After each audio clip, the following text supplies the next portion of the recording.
First things first, time now for Butt First. And Brandon, you love Draymond jumping around. 100%. Oh, Steph Curry getting all the attention. Steph Curry, 62 points. Steph Curry's not the reason why this team is playing better. This team is playing better because of Draymond Green. He's been back 3 games. Oh, love this And take. his intangibles is what's getting this team back on track. Well, Brandon, he's only scored a whopping 6 points in 3 games. I don't care. Did you see him last night? Let's take a picture. Let's show the picture of this guy getting his team right. These are the intangibles. And this is what makes a phenomenal leader. He is jumping, screaming, doing anything he can to get his guys set up in the offense correctly. I love Draymond Green. Welcome back, buddy. Just score a couple. What can you say about the defensive energy the last 2 nights? And Steve says he wants that to be the identity for this group, and you're a big part of kind of getting that going on that end. That has to be the identity of this group. When we're defending like that, we can get easy buckets on the other end. As we continue to figure each other out offensively, figure out where shots are coming from. The one thing we can be consistent on is our energy and effort on the defensive end. And these last 2 games was a good step in the right direction for us. Now we got to make sure we continue to build on that. You were very demonstrative tonight, particularly at one point. You were kind of, I think trying to wave Wiggins through. How important is that for you on this team right now? Basically directing guys out there. It's very important because the reality is guys don't know where to go. There's times where I'm out there on the floor and I don't know where to go because we're all figuring each other out. You're figuring out where a guy likes to be on the floor, figuring out the spacing. So, when there are certain situations, it's important that I'm pointing guys in the right direction. The majority of the time that leads to Steph flying out off a pin down or something. And when that happens, obviously he draws so much attention that he create better looks for everyone else. So it's important that we continue to get that movement. And, it's even as important, for me to make sure I'm directing that movement and getting guys, helping guys get that understanding. Go ahead. Does it help you, Draymond, that you're playing in arenas that are pretty quiet and know that the guys can't have a choice but to hear what you're saying? I don't know, Monty. I'm a pretty loud guy. Whether it's an arena full of people or one without, my voice can get up there quite a bit. Okay. So, San Francisco Examiner, tonight you guys had 41 assists. You guys were really distributing the ball tonight. What is that like for you to, kind of see that rhythm kind of come back and see those extra passes really getting in there? Oh, well, that's who we want to be. We definitely have to use each other's strengths. And, as I said before, as we get more comfortable with each other, we'll be able to see more of this now. Is it going to lead to 41 assists every night and 23 or 24 threes? No.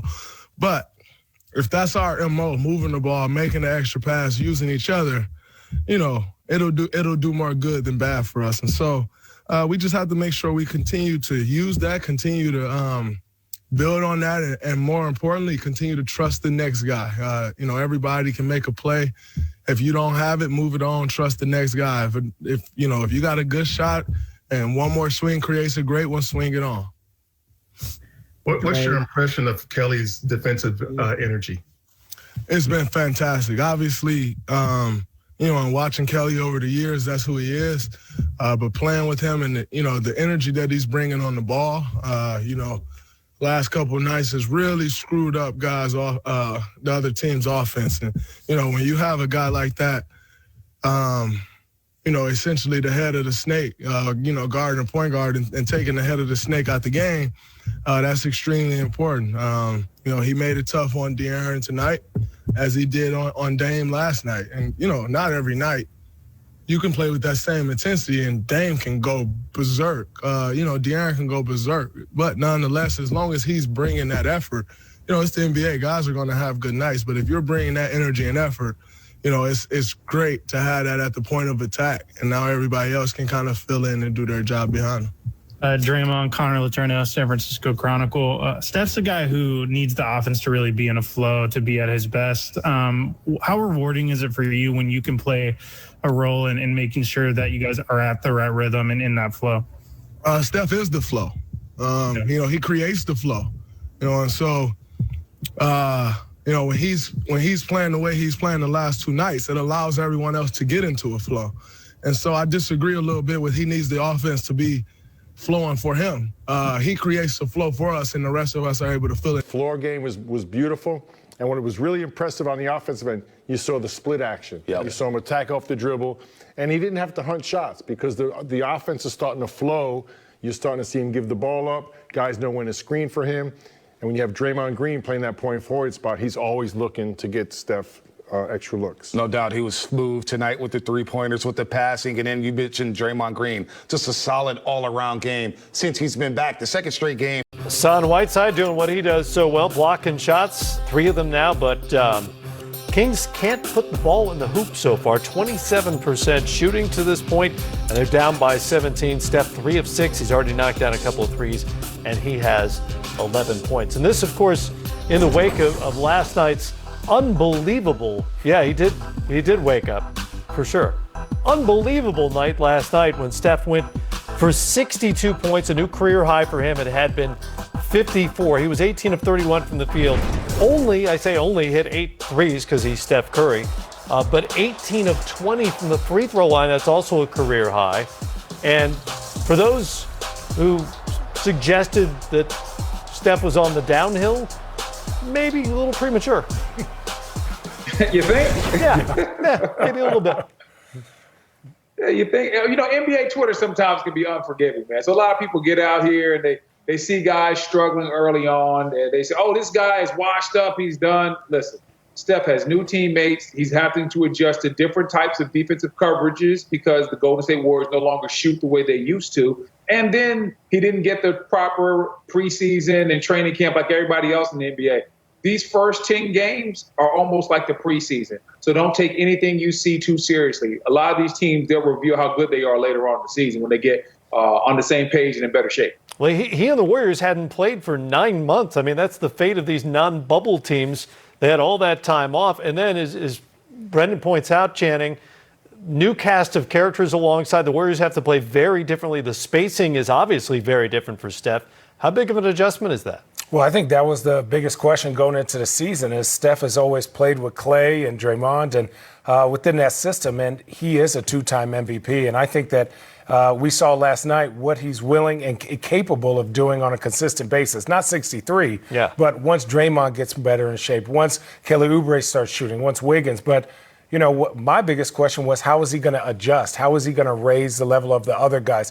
Because when Steph and Clay play with Draymond, that's a championship team. Mm-hmm. So when you have Steph, that's an automatic. You have to say, we need to make it to the playoffs. So he showed last night, he heard it, and he showed last night. So we're going to see this type of consistency from him. Well, when he has the feeling like he did last night, when he's on one of those bucket binges, it really doesn't matter who else is on the floor to a certain extent. True.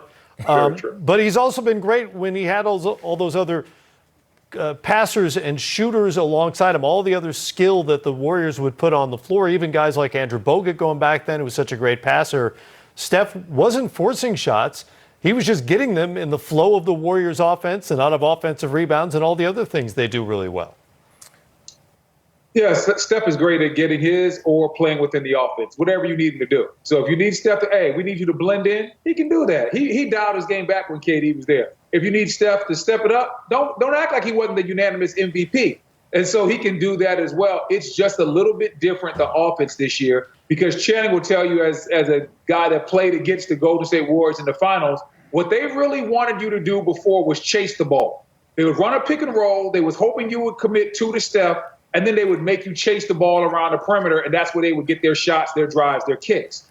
Well, it's a little bit different now because when you have guys like Oubre, when you have guys like Wiggins, Bazemore, you don't have to chase the ball anymore because you're not worried about those guys shooting. So it's an adjustment period. Now when 2 guys go on the ball, they're waiting on Steph. When Steph kicks it to his teammates, they're like, good, that's who we want you to kick it to. And so it's a lot different now that Klay Thompson and Kevin Durant aren't there, and it does take It does take some time. There will be an adjustment period, but we saw that Steph adjusted rather quickly. Yeah, I was telling Matt, it was like the biggest difference for me was Draymond's energy and his ability to get Steph open looks. And, Steph is going to get double teamed a lot, but when Draymond with his actions and Wiseman, the way he's able to shoot, he's going to take advantage of those opportunities. So for me, it's just a development of the others. Are they going to be willing to shoot when they're 1 for 5, 1 for 7, and what shot are they going to get?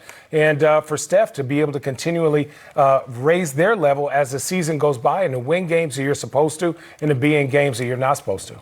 By the way, update on Kelly Oubre tonight. He has knocked down a 3 in 3 attempts. Hey, that makes him Here we go. 3 of 33 from three-point range on the season. You know what? His percentage is going up. It's going in the right direction. Scoreboard is also in the Warriors. What do you think of this new Andrew Wiggins in his new environment? I've always liked Andrew Wiggins' game. I just thought that Minnesota wasn't the place for him. Sometimes people said there was lack of engagement, but I don't think the culture was right there. No, when you go to Golden State, the culture is very good. You have Steve Kerr, you have a great front office. Then you have a great leader like Steph Curry. You have another good leader in Draymond Green. So I think Andrew Wiggins is gonna fit in just fine. I think he's doing well, and I think he gives them another dynamic that they didn't have on the end of that championship run, where we saw when Kevin Durant got hurt, when they went to that bench, they didn't have any athletes. Like, okay, Kevin Durant wasn't there, and it was like, okay, well, Andre Iguodala isn't the same player that he once was. Sean Livingston was almost ready to retire. They didn't have any athletes they could turn to, and that's not the case. A guy like Andrew Wiggins, you could feature him in the mid-post. He can get out in transition and make highlight plays, and so he can run the court very well. So I like Andrew Wiggins' addition to this team, along with a couple of other guys that they brought in that are athletes as well. Channing, what's Wiggins' potential as a Warrior and vice versa? How good can the Warriors be with Wiggins as an integral, he said, part? Hey, that word can get tricky late at night. I think to me, it's after midnight on the East Coast, man. You got to use that at like 9 p.m. You just need to throw it out there. I'm cut off now. Listen, Wiggins is a walking bucket, but is he a walking bucket in a winning system? I think that's where he's figuring it out. And every night he's not going to be expected to get 25, but he's going to be expected to make the right passes. If you look at that highlight before we got on, he was making the extra pass. He was shooting the shots that he's open. He's probably going to be more open than he has ever been in his whole career. So for him, it's making sure he's locked in on the defensive end, where I don't think he gets enough credit, but he's also engaged on the offensive end and not just standing and watching Steph and Draymond, but being a part of that offense that when it's clicking, it's almost unstoppable, especially when you have guys who can shoot, pass, and go to the hole. Warriors Can I jump back? Can I jump back in on something that Channing said? You said something that's very important. You said there weren't going to be as many expectations for Wiggins. That's key. I don't think he did well when they expected him to be the guy every night. Everybody's not built to be a franchise player. But with Golden State, there's going to be lower expectations. Steph's going to carry the load. Draymond, when they were losing early on, people weren't talking about Wiggins. They were talking about Steph. I think Wiggins does better when the expectations are lower and he gets to fly underneath the radar, right underneath the radar. I think that was a great observation, Channing. Yeah, he gets to have a lower profile for sure in San Francisco alongside the likes of Steph Curry and Draymond Green, who's going to be the face of the franchise behind Steph. In terms of the Warriors' potential, with Wiggins out there. Look at this.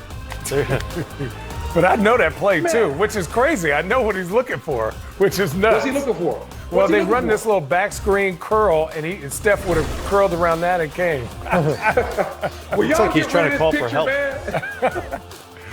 You must have saw the video of the commercial. Okay, sometimes places have very special parts of your heart. Like when you go to Philadelphia, you run up the Art Museum stairs, you get up to the top and you do the Rocky thing. You can't help it. Or if you're on a beach in California, you're like, oh, I'm going to go out on the waves and practice my crane kick like the Karate Kid. That's what Luka did here. It's like, whoa, in Houston, what am I going to do? Oh, I got it, the Dream Shake. I'll do the Dream Shake. And much like running up the Rocky stairs, doesn't look quite as great if you're not King Olajuwon. But is it King Olajuwon running up the Rocky stairs? No. Luka tried to do the King Dream Shake, ends up airballing it. Nick, it's your son. You got to need a little bit more work in your Slovenian driveways, and I know the cobblestones make it tough with the footwork. It was part of your strategy. Each cobblestone, you had it numbered, but he needs a little more work on this. Hey, listen, when you're as good as my large adult Slovenian son is, you can work some stuff out during games and still end up with a 36-point triple-double. Sure. Great to have Luka back. Great to have all of a sudden my Luka MVP future showing a little life after a rough start. This was not a great shot, though. This is not a great shot, Wilds. You're right about that. All right, so Philly. I picked them to go to the NBA Finals. A lot of people thought they'd trade for James Harden. Right now, they're like, why trade for James Harden? We're 6-1. We're awesome. Have they played the toughest schedule? No, but so what? So they're whooping the Hornets last night, so much so they're like, hey, starters, you can have the fourth quarter off. NBC Sports Philly social media says this is an opportunity for some cross-sports synergy. Sixers taking their starters out. No one tell the Giants. Twitter user, Giants fan, I know it because Lawrence Taylor's avatar says begging for interactions, I see. Is NBC Sports Philly done? Nope. Over the top rope, begging for the playoffs we see. This is what I like from my anonymous brands. I like them picking on random civilians. Make that man feel his pain. Make him yearn for the days of when Big Blue wasn't an embarrassment, begging for wins as a 6-win team. Great job, NBC Sports Philly.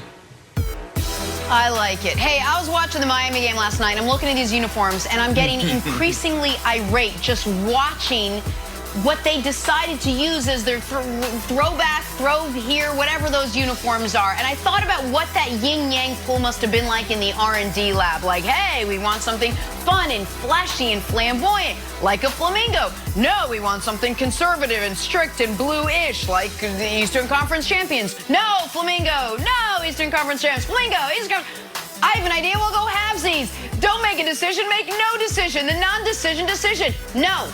I don't like halvesies on sneakers. I don't like halvesies on shorts. I don't use half and half in my coffee. Make a decision. Move forward. Just like I tell my kids, you don't be wishy-washy. Pick a color, stand by it, embrace it, and then take yourself.